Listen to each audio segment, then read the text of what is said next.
विषय ईंटें, मनके तथा अस्थियां। एक हड़प्पा सभ्यता 12095 CHOT हड़प्पाई मोहर। चित्र 1.1 संभवतः हड़प्पा अथवा सिंधु घाटी सभ्यता की सबसे विशिष्ट पुरावस्तु है। सेलखड़ी नामक पत्थर से बनाई गई इन मोहरों पर सामान्य रूप से जानवरों के चित्र तथा एक ऐसी लिपि के चिन्ह उत्कीर्णित हैं जिन्हें अभी तक पढ़ा नहीं जा सका है।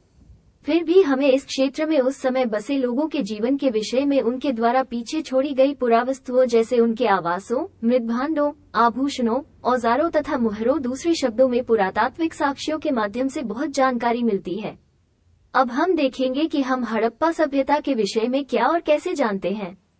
हम यह अन्वेषण करेंगे कि पुरातात्विक साक्ष्यों की व्याख्या कैसे की जाती है और इन व्याख्याओं में कैसे कभी कभी बदलाव आ जाता है।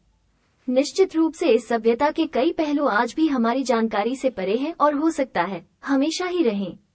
UHI चित्र 1.11 हड़प्पाई मोहर। पारिभाषिक शब्द, स्थान तथा काल। सिंधु घाटी सभ्यता को हड़प्पा संस्कृति भी कहा जाता है। पुरातत्वविद संस्कृति शब्द का प्रयोग पुरावस्तुओं के ऐसे समूह के लिए करते हैं जो एक विशिष्ट शैली के होते हैं और सामान्यतया एक साथ एक विशेष भौगोलिक क्षेत्र तथा कालखंड से संबद्ध पाए जाते हैं। हड़प्पा सभ्यता के संदर्भ में इन विशिष्ट पुरावस्तुओं में मोहरे, मनके, बाट, पत्थर के फलक, चित्र 1.2 और पकी हुई ईंटें सम्मिलित हैं।